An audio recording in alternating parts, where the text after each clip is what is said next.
cuánto tiempo disfrutamos.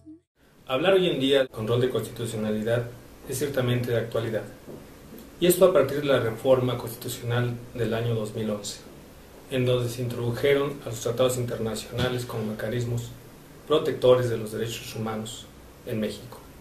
Sin embargo, el concepto de control de constitucionalidad no es nuevo, es un concepto que se debate desde el inicio de la modernidad jurídica. ¿Qué estoy diciendo con ello?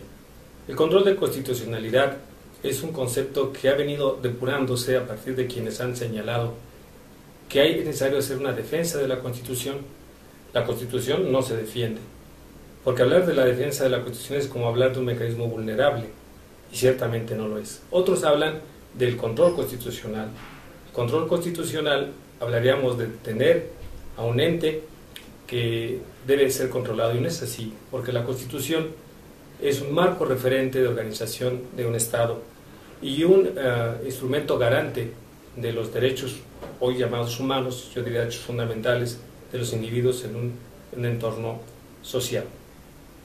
Se ha elegido el concepto de control de constitucionalidad para ubicar de mejor manera la armonía con la que debe regirse el régimen jurídico interior de un Estado, a partir del marco constitucional.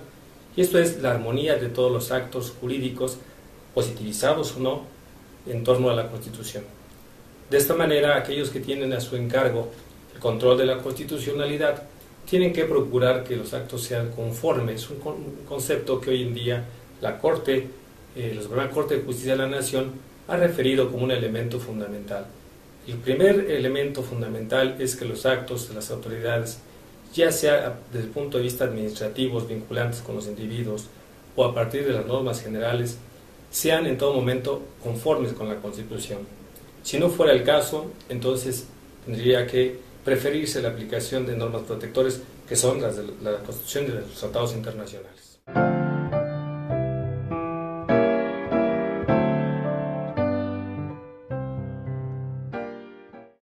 Esa es una excelente pregunta, porque en realidad hoy en día sí existe un control de constitucionalidad de los tratados internacionales.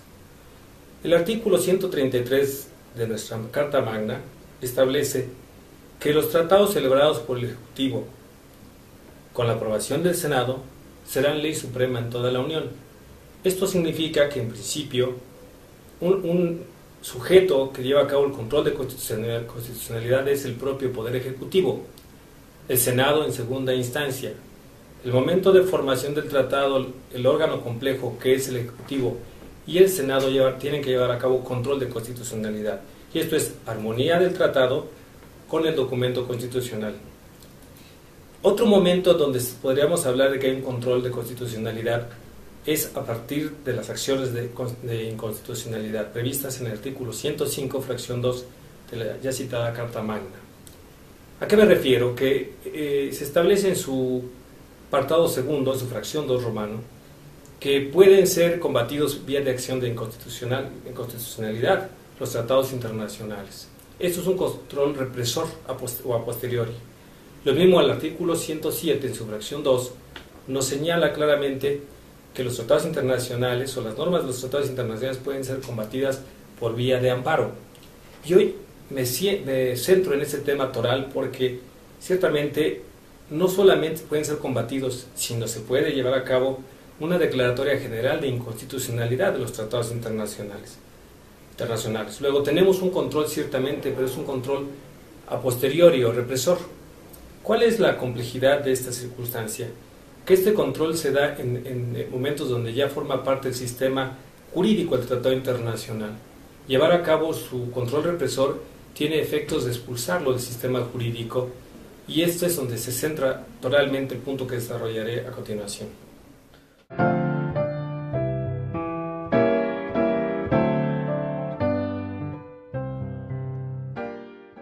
El control previo debe ser para armonizar al tratado internacional que se va a recepcionar al sistema con la Constitución. Esto es, en el momento formador del tratado internacional, concretamente se debe incorporar a este órgano complejo a un órgano similar al de un tribunal constitucional. En México se ha discutido en materia de esta intervención si la Suprema Corte de Justicia de la Nación es o no un tribunal constitucional. Me reservo poder opinar en un momento ulterior, pero por el momento digo que la Suprema Corte de Justicia de la Nación, a través de una unidad administrativa, no necesariamente actuando en el Pleno, ni por vía de la intervención de los ministros, debería llevar a cabo esta labor en el momento previo a que se pueda llevar a cabo la firma y autenticación del Tratado Internacional. Esto es antes de que se llegue al Senado de la República. Luego, el órgano que debe llevar a cabo el control de constitucionalidad debe ser el Ejecutivo, continuar llevando a cabo el control, el Poder Judicial de la Federación a través de una unidad y posteriormente el Senado de la República. ¿Qué se garantiza con esto? Se garantiza que los tratados internacionales que se celebren por nuestro país no estén viciados de una oposición con el documento constitucional.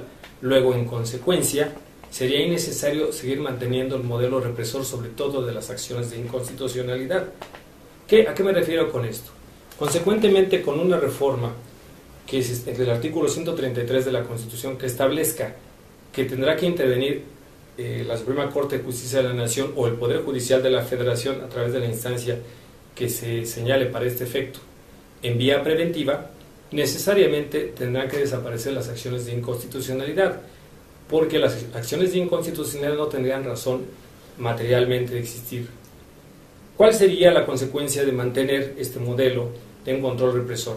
La consecuencia sería que, no obstante que México declarara inconstitucional un tratado internacional, la Convención de Viena, el Tratado de los Tratados, señala que los estados no pueden alegar disposiciones de su orden jurídico interior o resoluciones de sus tribunales para desatender un tratado internacional que ya entró en vigor. ¿Cuál sería el inconveniente de nuestro país a continuar con el sistema represor y no preventivo?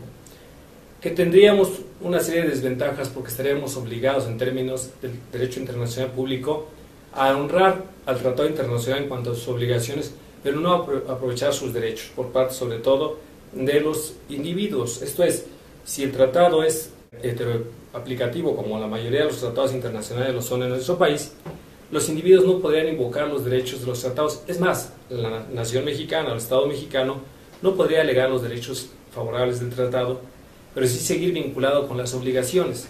Por otro lado, sería un acto nulo de pleno derecho, de acuerdo al derecho internacional público, porque como ya lo he referido, el tratado internacional que ya se recepcionó en nuestro país, es el tratado, en este caso de Viena, armónico con el 133, no permite que se puedan llevar a cabo expulsión de normas de un tratado internacional, porque entre otras razones. ¿Cuál es la razón? La fuente del tratado internacional es la voluntad del Estado, en este caso el Estado mexicano.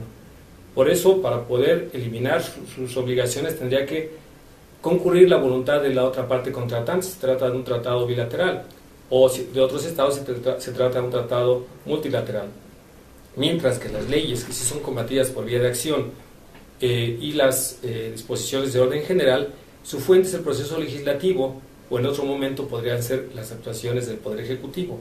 En ese sentido, el Estado mexicano puede depurar su propio sistema, no así las disposiciones devenidas de un tratado, porque debe concurrir otro sujeto soberano de derecho internacional público.